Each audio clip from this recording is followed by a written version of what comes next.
labta waxa hurdada laga kiciyay boqoradii Carbeed iyadoo gantaalo lagu weeraray magaalada Dooxa ee xarunta dalka Qatar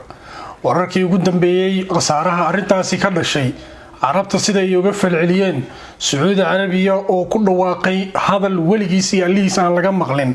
boqorka dhaxal sugaha ayaa sheegay in awoodooda ay isugu geenayaan difaaca dalkooda iyo taageerada dawladda dalka Qatar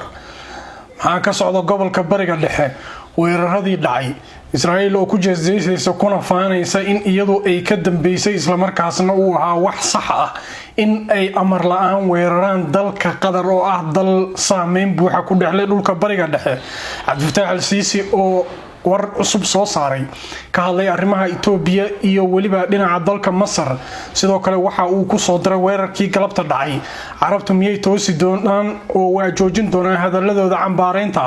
mar haddii galabta laga dhex kaluumaystay oo weerar adag gudahooda laga fudiyay halkan ayaynu ku fiirin doonaa sheer garay muuqaalka meel fog gaarsii adigana aragtidaada muxuu weerarkan uga dhigan yahay boqorada Carbeed ee markaasi iska dhigayay in iyaga aan loo soo socon oo markaasi weerarada iyo dagaalku ay ka ekaan doonaan Lubnaan, Suuriya iyo dhulka marinka Gaza qaybta commentiga waa ku furan tahay halkaas nugula wadaag share garay muuqaalka si asxaabta kale aan u aragno galabta casarliiqi ama maqribadii waxa dhacay weerar adag oo ay qaadeen diyaaradaha dagaalka Israa'iil kaasi oo ka dhacay magaalada Al-Dooxa ee dalka Qatar waxa la sheegay in la duqeeyay guri ay ku shirayeen madaxda ugu sareysay ururka xaquudirka ee dhulka marinka Gaza ka dagaalamo waa ururka Hamas warku waxa uu sheegayaa in duqeymahaasi la sheegay in lala beegsaday dadkaasi shirka lahaa kooxda halkaasi ku jirtay ee xaquudirka waxa la sheegay in ay kooxdu u qaabilsaneyd dhinaca wada hadalka ee ururkaasi haddaba warar kala duwan ka soo baxaya waxa meesha ka dhacay iyo waxa gaaray waxa soo baxay hadii aynu ku horeyno kala wararkii Reuters waxay leedahay wixii meesha ka dhacay waxay ahaayeen weerar culus balse hogaanka wada hadalka ee ururka xaquudirka meesha waa ka maqnaa waxna kuma gaarin waana caafimaad qaba koow hadalka labaad wuxuu leeyahay burburka dhismaha marka laga soo tago iyo xadgudubka lagu sameeyay dawladda dalka Qatar dhulkeeda wax kale oo siyaado meesha ka dhacay ma jiro waayahay kaasna waa jira qodobka saddexaad oo Al Jazeera ay warinayso waxay leedahay weerarka baaxadiisa marka la fiiriyo ma jirin qasaaro u dhigma baaxadda weerarka yacni dad badan meesha kuma dhiman oo dib badan meesha kama dhicin oo sida ay filayeen maxaa yeelay dad jaajuusiina ayaa meesha u joogay oo soo hagay weerarka meesha laga fuliyay bartamaha magaalada Al-Dooxa ee dalka Qatar waayahay weerarkii iyo xaaladiisa halkaas aan kaga tagaynaa hadda waxaynu galaynaa oo aynu fiirinaynaa bal Carabtii maxay ka yiraahdeen arintani dalka Carbeed maxay ka dhaheen maxay kaga jawaabeen haddaba waxaynu ku bilaabaynaa boqorka Sacuudi Carabiya oo seefta galka kala baxay boqortooyada Sacuudi Carabiya ayaa ku dhawaaqday inay diyaar u tahay inay adeegsan karto nooc walba awooda oo ay ku difaacayso xuduudaheeda iyo xuduudaha dalalka ku jira ururka khaliijka midoobay urur bay leeyihiin sida NATO kale oo shuruucda lagu aasaasay ay kamid tahay hadii dal kamid ah ururkaasi la soo weeraro in dhammaan la isugu tago la difaaca dalkaas haddaba wuxuu leeyahay difaacan diyaar u nahay waan cambaareynaa weerarkan yani waa caado laba sano wax la cambaareynay waan cambaareynaa boqortooyadu waxay sheegtay in dhammaan awoodeeda military dhaqaale siyaasad ay ku taageeri doonto dalka Qatar isla markaasna dalkeedana ay difaacan doonto haddaba su'aal kala taagan oo la isweydiinaya su'aashu waxay tahay diyaaradaha weerarka fuliyay ilaa dhulka kama soo bixinay hawada soo mareen xagee soo mareen bal wadooyinka u furan aynu ablaablayno wadada koowaad waxay tahay inay soo maraan gacanka Beershiya halkaas iyo badda cas iyo halka ka soo wareegaan oo halkaas Qatar ka soo galaan wadadaas ma mari karaan maxaa dhacay Iran checkpointiyo waa weyn u taala oo lama soo mari karo waaya Anadolu Agency waxay leedahay sidoo kale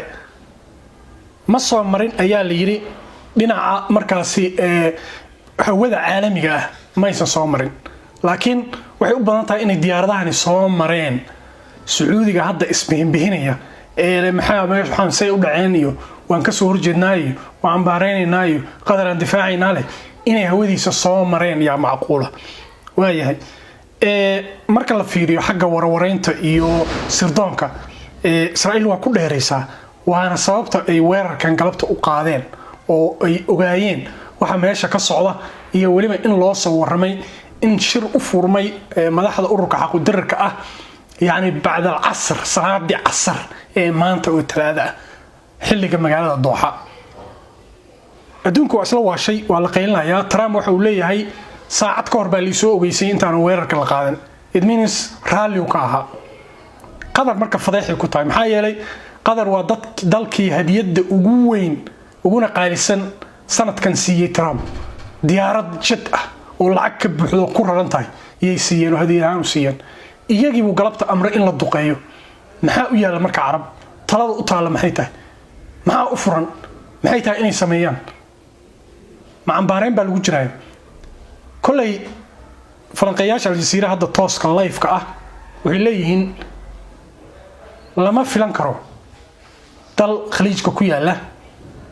in uu ku dhawaaqo dagaal uu la gelayo Israa'iil xitaa hadii la burburinayo gudaha dalkiisa maxaa yeelay weerarkii galabta dhageyso weerarkii galabta waxay ahayd in ay uga jawaabaan waxa af Soomaaliga lagu yiraahdo qaniya ka fujisa wali waxa lagu jiraa waa ambaaraynina waa ka soo horjeedna lama dhacsanin waa qaramada midoobay la hadlayna yani ma jirto Masar waxa leeyahay ciidamadeeda aad bay u xoojisay xuduudana waa buuxisay lama ogeeyadana waxa ay sameyn doonto oo xuduudda dhinaca Israa'iil Rafah dadka lagu laynayo masaakiinta daanta kale waxa leeyahay ciidamo badan ay geysay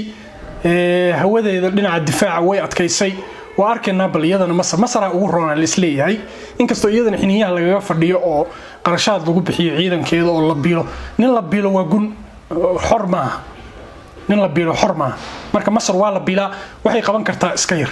aad baad ma santahay muuqaalka share garee soo raac barteen YouTube Facebook aad baad ma santahay assalamu alaykum